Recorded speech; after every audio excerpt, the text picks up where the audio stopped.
Karen and Bob Schumacher were dairy grazing and working with Red Devon cattle when they bought a small patch of bush-covered land in 2001. It was 192 hectares in total, 20 in grazing and 35 in plantation forestry. They quickly put 70 hectares under a Kiwi 2 covenant. The project soon grew to cover 3,000 hectares, and in 2010 it expanded again to cover another 10,000 hectares.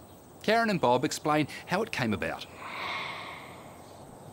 The home farm is just under the mountain in Inglewood. We've been milking, or Bob, my husband's been milking for 30 years, and he'd done his dash milking. We still own the home farm, it's leased out, and we spend most of our time now out here. We've always been trampers, and probably for, goodness me, last 15 years prior to getting involved with this, we were also involved with LANSAR, search and rescue. So we just believe that you've got to give something back. You can't just take from the environment. So having something here that we put a Kiwi 2 on just gives us a chance to have something there for future generations.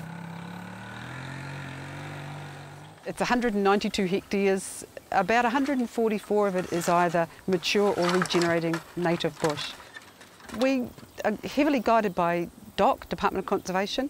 There's an awesome guy, Darren Peters in Wellington, who comes from Taranaki, and he's a pesty guru. And as he said to us, you don't need to reinvent the wheel. You don't need to go back and do the science. It's proven. If we do trapping and we've got good Kiwi numbers, the population with trapping will double every 6 years.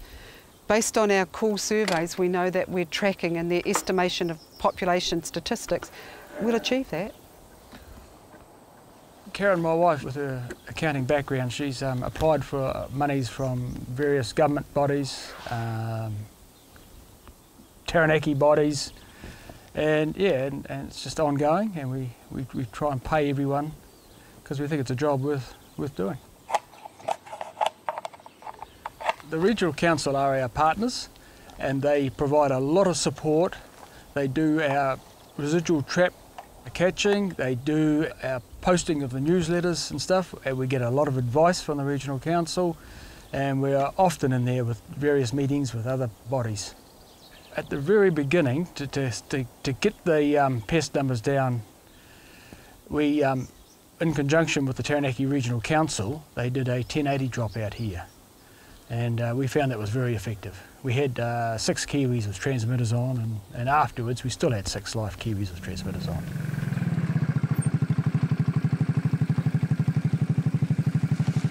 Oh good, feral cats. These cats they are a genuine wild predator, and there's no comparison between one of these and your little moggy in town. They will take on an adult Kiwi, although I think more just with the younger ones as well. They take out the young ones. And they are spread right through the bush. The guys that do the trapping up in the hills, they've seen cats probably 7-8 away from roads, nowhere near habitation. So they're right through the whole area, and they're a real killer and a menace as well. Okay. Oh, well, we'll just see if we can pick up Mari from here. Just beep him. Yeah. I know when we were here the other day, we actually picked him up quite high up, because I think when you were here last time with Dave and Carol, you were quite low down before you got him, weren't you? Couldn't get him at all up here. So. Oh, okay. At the moment, we've just started to come down the main track we've got on a ridge in the Kiwi 2.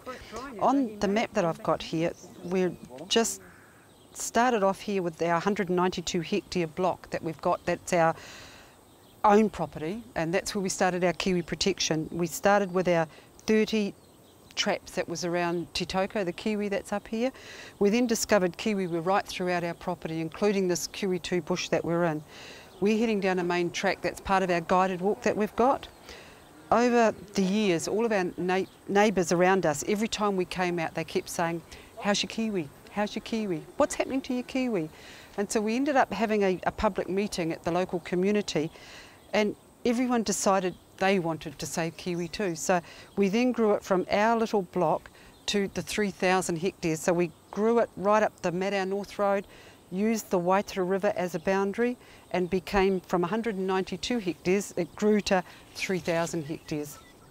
The project itself is, we call it Saving Kiwi in Taranaki. And that's because it's a very large population of Kiwi, and it's in situ Kiwi population.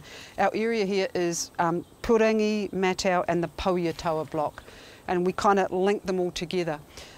The size of the project now and the Kiwi numbers in there means that within the National Taxon Recovery Plan for the Western North Island brown kiwi, this project has actually been identified as one of the 2 priority sites for the saving and the ongoing protection of the kiwi in New Zealand for that particular taxon.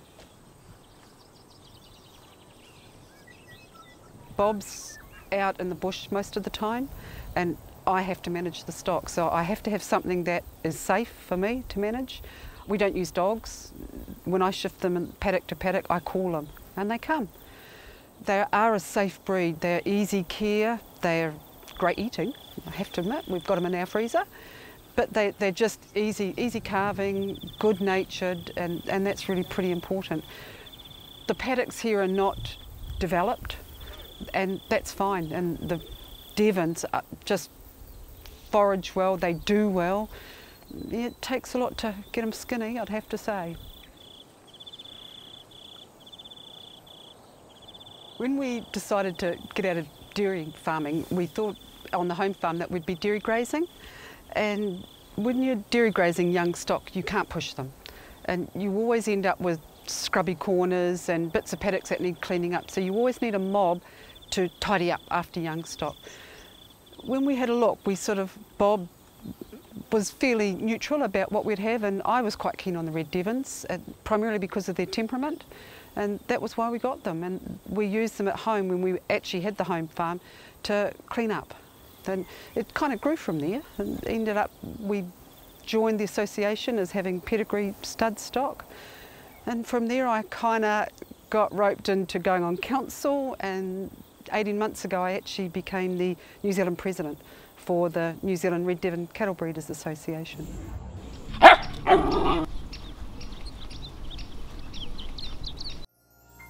This program was made with funding from New Zealand On Air.